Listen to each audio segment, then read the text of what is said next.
शमीम यहाँ से साइमा का सारा सामान पैक करके स्टोर रूम में रखवा दो। जी भाभी। और हाँ, कोई चीज टूटनी नहीं चाहिए। मैं बाकियों को भिजवाती हूँ। ठीक है।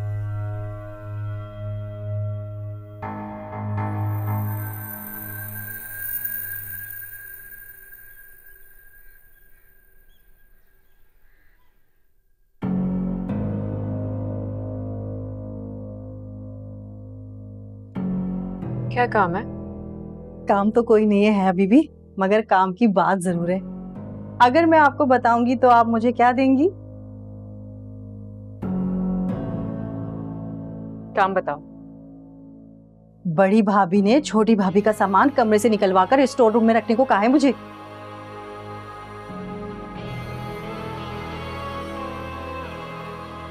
वाकई?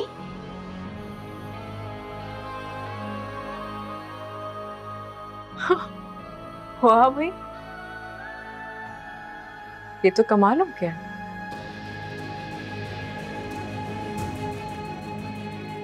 खर्ची तो बनती है तुम्हारी।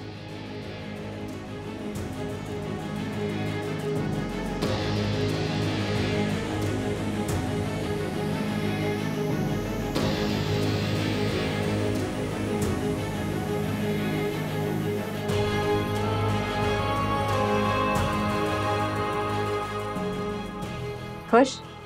बहुत।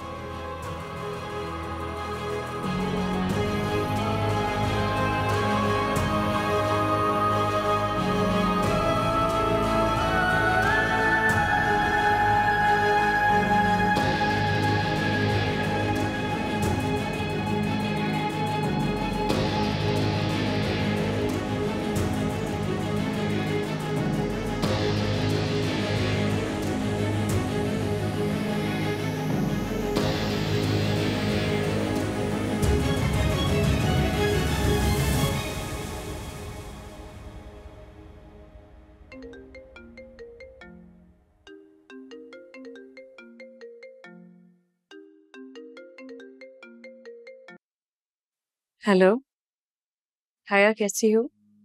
मैं ठीक हूँ। इतने दिन हो गए, आपकी याद आ रही थी। आप तो अकेले ही छोड़ गई मुझे। सच में बहुत मिस कर रही हूँ आपको।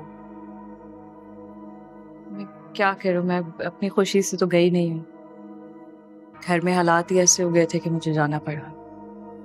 हाँ, सही कह रही हैं आप। आपको ट्रैप ही इस तरीके से किया गया है कि आप खुद में ही फंस कर रह गई हैं। बल्कि मुझे तो ऐसा लगता है कि जालिम को एहसास ही नहीं है आपका बिल्कुल भी। भाभी तो आप पर जुल्म किए ही जा रही हैं। हालांकि आप चली गई हैं यहाँ से, लेकिन फिर भी ये सिलसिला जारी है। अब क्या किया उन्होंने मेरे आने के बाद? भाभी इस घर से आपका नामो निशान मिटा देना चाहती हैं।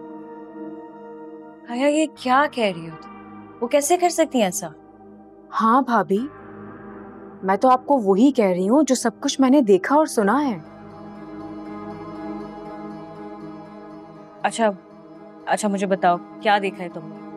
आपके जाने के बाद ना भाभी आपके कमरे को खाली करवाना चाहती हैं। क्या? लेकिन वो ऐसा कैसे कर सकती हैं? सब प्लान कर लिया है उन्होंने। आपकी सारी चीजें, कपड़े पैक करवा के वो स्टोर में रखवा रही हैं। ये वो क्यों कर रही हैं? और वो भी मेरी मर्जी के बगैर? भाभी प्लीज गुस्सा मत करें आप। बल्कि मैं तो कहती हूँ कि ये टाइम कोई सवाल जवाब करने का है ही नहीं। इससे हमें कोई फायदा नहीं होने वाला। और अगर कल को सबको ही पता चल गया कि मैंने आपको सब कुछ बताया है तो मैं तो फंस जाऊंगी ना भाभी। आया तो फिर मैं क्या करूं मैं? तुम बताओ मुझे। देखिए, मेरा मशवरा तो आपको यही है कि आप अपना सारा सामान मंगवा लें। कोई सवाल जवाब कुछ मत करें। आप समझ रही हैं ना मैं क्या कह रही हूँ आपको? ठीक है हया, लेकिन मेरे साथ बहुत गलत हो रहा है और ज़रार इसके बारे में कुछ भी नहीं कर रहे। हाँ हाँ भाभी, मैं समझ सकती हूँ। बहुत बुरा हो रहा है आपके साथ। लेकिन आप फिक्र नहीं करें, सब ठीक हो जाएगा। चले मैं रखती हूँ, फिर बाद में बात करती हूँ। हाँ, अल्लाह हाफिज। हाफिज।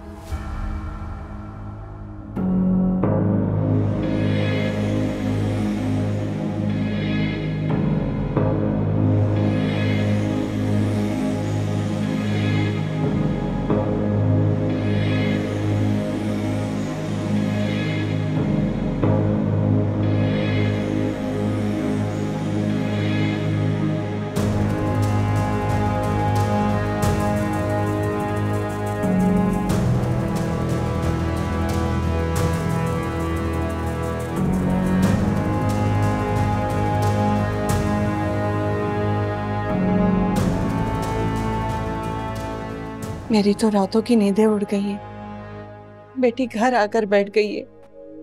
देखो तुम घबराओ नहीं, इंशाल्लाह सब ठीक हो जाएगा। घबराने वाली बात तो है ना। एक तो साइमा के घर औलाद नहीं है और जरार भी उससे नाराज होकर बैठ गया है। मेरा तो ये सोचकर दिल बैठा जा रहा है। हया बिल्कुल सही कह रही थी, साइमा की पोजीशन उस घर में बहुत कमजोर है। देखो शहनाज, ऐसा कुछ नहीं जैसा तुम समझ रही हो। बेगम मुबारक मस्तूर आ जाएं, वो खुद हैंडल कर लेंगे इस मामले को इंशाल्लाह। मगर वो सैमा, क्या हुआ? तुम रो क्यों रही हो? क्या हुआ बेटा, क्या बात है? मेरा सामान मंगवा ले प्लीज। सामान मंगवा ले? मगर क्यों? किसने कहा है तुमसे सामान मंगवाने को? देखो बेटा, अगर तुम सामान मंगवाओगी ना तो बात बिगड़ जाएगी। और कितनी बात बिगड़ेगी बाबा? साफ तो नजर आ रहा है कि जरार अपना फैसला कर चुके हैं। नहीं बेटा, ऐसा कैसे हो सकता है? कैसे हो सकता है ये सब? क्या उन्होंने तुम्हें लावारिस समझ रखा है? मैं जैसे कह रही हूँ प्लीज वैसे कर ले बाबा। मेरा सामान मंगवा ले प्लीज। साइमा,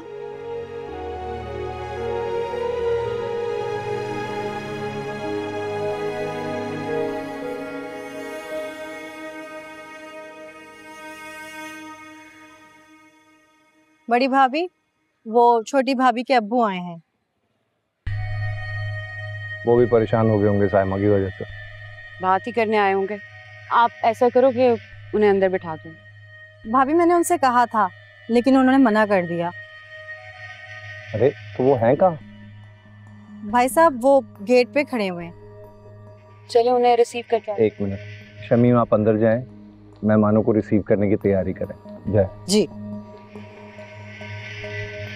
जरार को बता देंगे उसके ससुर आए। नहीं, हमें जरार को नहीं बताना चाहिए। पता नहीं साइमा ने क्या बात की होगी अपने पेरेंट्स से जरार के बारे में। अल्लाह जाने कैसा रिएक्ट करेंगे जरार को देख के। चलो देखें क्या है, बात तो करें।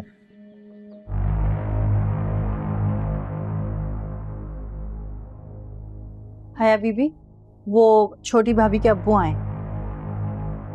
अच्छा, कहाँ है? क्या ये बहुत खुशी की खबर है? हाँ तो और क्या शमीम, हो सकता है कि वो भाभी की वापसी के लिए बात करने आए हों। तो ये तो खुशी की बात हुई हम सबके लिए। जी जी। कहाँ बैठे हैं, लाउंज में या फिर ड्राइंग रूम में? नहीं नहीं, वो कहीं बैठे हुए नहीं हैं, वो गेट के सामने खड़े हुए हैं। ठीक है, तुम जाओ। जी।